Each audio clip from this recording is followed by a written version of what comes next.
Hello friends, welcome back one more time on my YouTube channel Dr. Nilesh Advice. Today we are going to discuss one buzzing topic, COVID-19 infection in the children. There is a panic situation everywhere that the children are also not getting affected because of the COVID-19.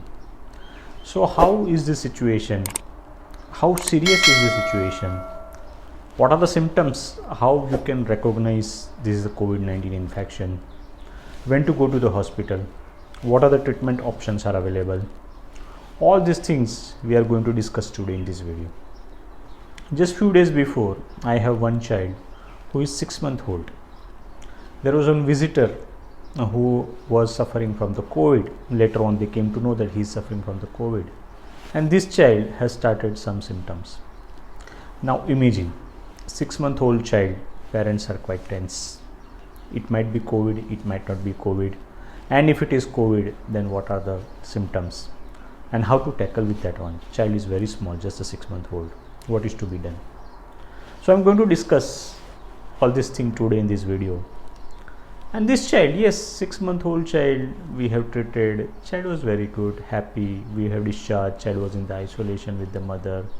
Now mother get infected. Mother was positive, which was transferred from the child. So now one more added problem, that whether he will again reinfected, child will be get again reinfected from the mother. So how this situation is there, how complex is the situation, we will discuss today in this video. So first of all, suppose your child had some symptoms. Now what are the symptoms?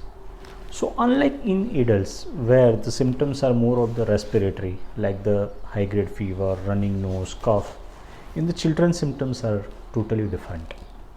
Like the smaller children's, infants, they have more of the irritability, lethargy, vomiting, excessive crying, but high grade fever is consistent.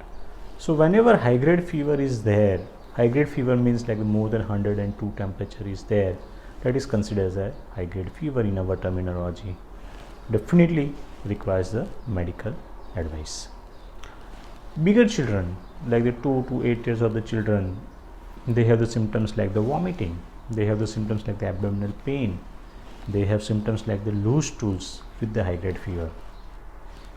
That doesn't mean that children has only abdomen symptoms, they still have the respiratory symptoms also, like the cough, running nose, watering from the eyes, ear pain, throat pain, body ache. They are not able to walk well, they will feel pain in the muscle while they are walking. Those all are the symptoms in the children when they are getting infected with the COVID-19 infection. So the basic difference is this, that the adults has the more of the respiratory symptoms, while the children has more unspecific symptoms. They can present in any form of the symptoms, like even in the routine scenarios also, the children's most common infections are the respiratory tract infection, like the running nose, cough, cold. Those symptoms are also can be of a COVID. So that is a particular challenge which pediatricians are facing, like we doctors are facing, that which child we need to test and which child we don't want to test. So any child who has a high grade fever, we are definitely testing that it might be the COVID-19 infection. Or while we are examining, while we are checking the child, we are finding some signs like the throat is congested, or that there are chest signs, or abdomen is not soft. Yes, we are advising COVID-19 swab test.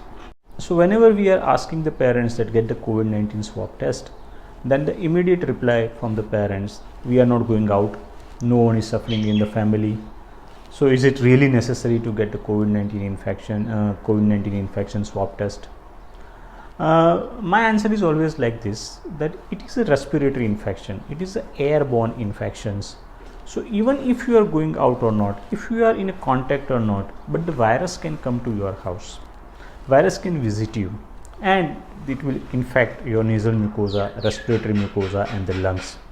So there should not be like the always and always there is a some contact, there might not be a contact, or maybe like the very minor contact, like just in the gardens or just into the play areas, child might have catch from someone. So test is required when you have the high grade fever or the any of the symptoms which I have mentioned before. Second thing is it the same test Yeah, it is the same nasal swab test, RT-PCR test, polymerase chain reaction test, which will tell us that whether there is a viral infection, COVID-19 infection or not. In some countries, there are some saliva test is also available, but that is still under study. So presently, what option we have? We have just one option. It is a nasal swab test of the RT-PCR. Now the next question parents ask, that is the all the age group we can test the RT-PCR COVID-19 infection test? Yes, even the newborn also we can test by this method, nasal swab method. Newborn, 1 day, 2 days, any age can we get tested by this method. Now the child has the symptoms of the COVID-19 infection and you get it tested. Suppose, unfortunately, if the test comes positive. Now what next? So the first and foremost important thing which is required is the patience. Patience, very important, because whatever COVID-19 infected children are there, the infectivity may be the high, but the symptomatology is very less. Hospitalization is also very less. Mortality is very less. Though yes, any single mortality worries us, but mortality is also less. So most of the symptoms which requires minor treatments, like some cough cold is there, then cough cold medicine, fever is there, fever medicine, diarrhea is there, diarrhea medicine, symptomatic medications are required. As per my experience, most of the children are getting better over a third or fourth day. But some of the features which are very important to note, that if those features are developed by the child, then yes, you have to take to the hospital immediately. Among them, number one is the fever. More than 103, 102.5 to 103 temperature is persistent, regularly coming. It is indication that you have to go to the doctor. If child is not taking orally well, child is vomiting, that is indication that you have to take to the hospital.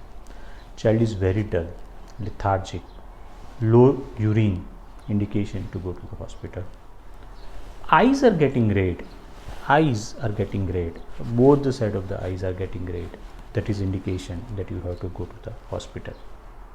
Some skin rash, child is developing, small spots child is developing over the body, that is the indication. Sometimes there are lump in the neck, both the side of the neck or the one side of the neck, that is the indication that you have to go to the hospital. Always observe the baby's tongue. Baby's tongue is getting maroon color, strawberry color, red, that is important indication that you have to go to the hospital. So by and large, whatever symptomatology I have described, that is the indication that you have to go to the hospital. What you can do at home, like child has a mild or moderate symptoms, hydrate well, give more liquid to the child, water, juice, soup. There is no role of any multivitamin like the vitamin D in the adults which we are giving for the COVID infection. There are no studies available that we have to give vitamin D to the children. Some of the studies are saying that you can give vitamin C. If the child is bigger, you can give the vitamin C. If you don't want to give the vitamin C medicine, then maybe you can get the citrus fruits which provide them the vitamin C. The child and the mother who are in contact, they both should wear the mask. That is very important. If the child is very small, then you cannot put the mask on it, then you can leave them like, but whoever is in the contact, they should wear the mask. If the child is more than 5 years, he can understand that how to wear the mask, then let him wear the mask.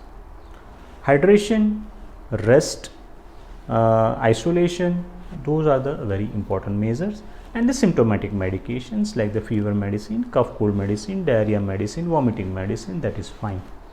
And most of the children by around 48 to 72 hours, they will start showing the good response.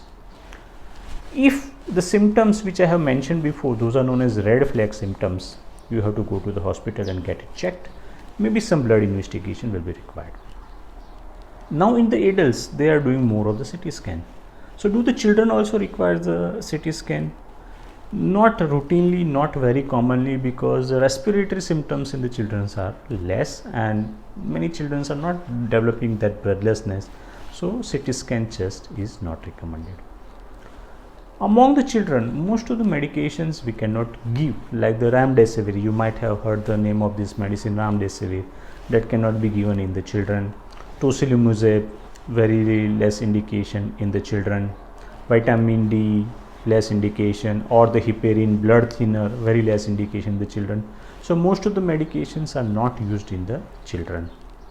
And one more important thing which I will want to discuss is that on an average, most of the medications are not required in the children.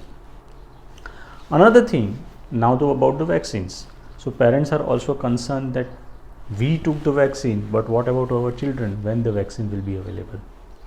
So now Pfizer has asked about the emergency use of the COVID-19 vaccine for more than 12 years children. They did some studies in the 12 to 18 years age group children, and they found it is quite effective. So maybe in the near future, maybe by the end of the December 21, by the end of the year December 21, we might have the COVID vaccine available for the children as well. I hope I have answered most of the queries related with the COVID-19 infection in the children, how to take care at home.